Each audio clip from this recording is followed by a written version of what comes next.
ल तपाईहरुलाई पनि ह्यारिसबर्गको ब्रुक मेडो फार्ममा एकदमै स्वागत छ है साथीहरु। खसी, कुखुरा, बनेल लगायतको मासुहरु सुपथ मूल्यमा त्यहाँनेरि पाइने भनेर त धेरै अगाडि थाहा भएको हो। म चाहिँ पहिलोपल्ट त्यहाँ स्टप बाई गरेको थिएँ अब हालसालै हैन। अनि यो चाहिँ त्यहाँ ह्यारिसबर्गको लङ भ्यू ड्राइभमा रहेछ। त्यहाँ हामी पस्न साथै एकजना बहिनीले स्वागत गर्नुभयो, welcome to Brook Meadow farm भन्नुभयो, केही कुराहरु जानकारी दिनुभयो हैन। त्यहाँ खसीहरु विभिन्न प्रशस्त ठूला साइजका खसीहरु ल्याउनु भएको रहेछ। त्यहाँ खसीको फार्महरु हेरियो, अवलोकन गरियो। अब नेपालीले गरेको प्रगति देखेर खुसी नहुने अरु को हुन्छ र हैन। अर्को नेपाली खुसी नभएर को हुन्छ र। म सुषमा पोखरेल, नमस्ते। हजुर नमस्ते। कस्तो चलिरहेछ बहिनी? के छ हजुरको यहाँ? एकदमै राम्रै छ दाइ। अब यो हामीहरुलाई कस्टमर सपोर्ट राम्रो छ हैन। अमेरिकामा आइपुगेर पनि धेरैवटा स्टेटबाट चाहिँ हामीलाई सपोर्ट गर्नुभएको छ। हजुर अहिले कति ठाउँमा छ हाम्रो बिजनेस? हामीहरुको स्पट चाहिँ एउटा नै हो, यही पेन्सिल्भेनियाको ह्यारिसबर्ग सिटीमा छ। ब्रुक मेडो fresh farm, book Meadow farm भनेर चिनिन्छ। ब्रुक मेडो फ्रेश फार्मले चाहिँ युएसडे को मासुहरु बनाउँछ युएसडे को लागि, जुन ग्रोसरी स्टोरहरुमा सेल गर्नको लागि भनेदेखि। अनि ब्रुक मेडो फार्मले चाहिँ यही कस्टम सेलको लागि चाहिँ ब्रुक मेडो फार्मले काम गर्छ। अहिले तपाईहरु अहिले जहाँ हुनुहुन्छ यो चाहिँ ब्रुक मेडो फार्म हो। ब्रुक मेडो फ्रेश फार्मको चाहिँ मासु यही बन्छ, तर प्याकेजिङ हाम्रो यही ह्यारिसबर्गको 7th स्ट्रिटमा छ। डाउनटाउन नजिकै प्याकेजिङ हाउस छ, त्यहाँ चाहिँ हामी प्याकेजिङ गर्छौं। यहाँ कुन खालको मासुहरु पाउँछ? हामीसँग खसी, कुखुरा अनि अहिले चाहिँ बँदेल पाउँछ, प्योर बँदेल पाउँछ।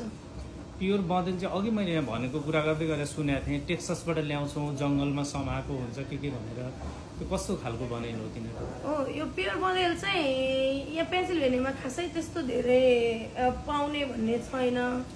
अनि टेक्सासमा चाहिँ सजिलै पाउने त्यहाँको जंगलहरुमा चाहिँ। अनि त्यसपछि त्यहीँनिर हाम्रो एउटा कम्पनीसँग चाहिँ कोअर्डिनेट गरेर अनि कन्ट्र्याक्टमा उनीहरुले चाहिँ हाम्रो लागि यति बँदेल चाहिँ महिनामा बनाइदिनु भन्छौं हामीले।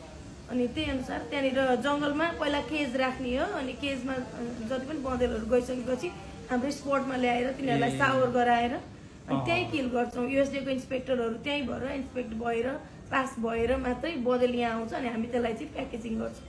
भनेपछि जंगलमा डुलेको एकदम फ्रेश हुने रहेछ। फ्रेश हो, नेपालको भन्दा राम्रो बँदेल हो। हजुर। अनि खसीहरु चाहिँ कताबाट आउँछ हाम्रो? खसी चाहिँ हामीहरुको मेन सोर्स त टेक्सास नै हो। अनि अब हामीहरुले चाहिँ कस्तो हुन्छ नि, खसी चाहिँ टेक्सासबाट डाइरेक्ट ल्याउने या अक्सनको खसी बेच्ने भन्दा पनि सानो पाठाहरु लिएर ठाउँ-ठाउँमा फार्मरहरुलाई हामीले चाहिँ त्यो फिड लटहरु चाहिँ हामीले रेन्ट गर्ने या ओन गर्ने गरेर पाल्न लगाउँछौं। अनि त्यहाँबाट चाहिँ हामीलाई वर्षमा कति खसी चाहिन्छ, 10,000, 15,000, 20,000 खसीहरु चाहिँ हामीले एभरेजमा पाल्ने ठाउँ बनाइसकेका हुन्छौं। अनि त्यहाँबाट हामीले यता पास गर्छौं। हजुर। अब मोस्टली नेपाली दाजुभाइ दिदीबहिनीहरु आउनुहुन्छ हैन, ह्यारिसबर्ग एरियामा पनि धेरै हुनुहुन्छ बसोबास। 75,000 भन्दा अब नट ओन्ली ह्यारिसबर्ग सिटी हैन, नियर बाइ ह्यारिसबर्ग चाहिँ त्यो सबैजनाले हामीलाई सपोर्ट गर्दिरहेको छ हैन। अब भर्जिनिया, न्युयोर्क, एनसी, जर्जिया, अब पिट्सबर्ग, ओहायो, अब पिट्सबर्ग सिटी नै भयो, पेन्सिल्भेनिया त सबै सिटीबाट आइसिन्छ। अलिकति अब जनताहरुको दाजुभाइ दिदीबहिनीहरुको भनाइ चाहिँ के आउन सक्छ भने कति महँगो सस्तो के छ, सस्तै खोज्छन् न मान्छेले जहिले पनि।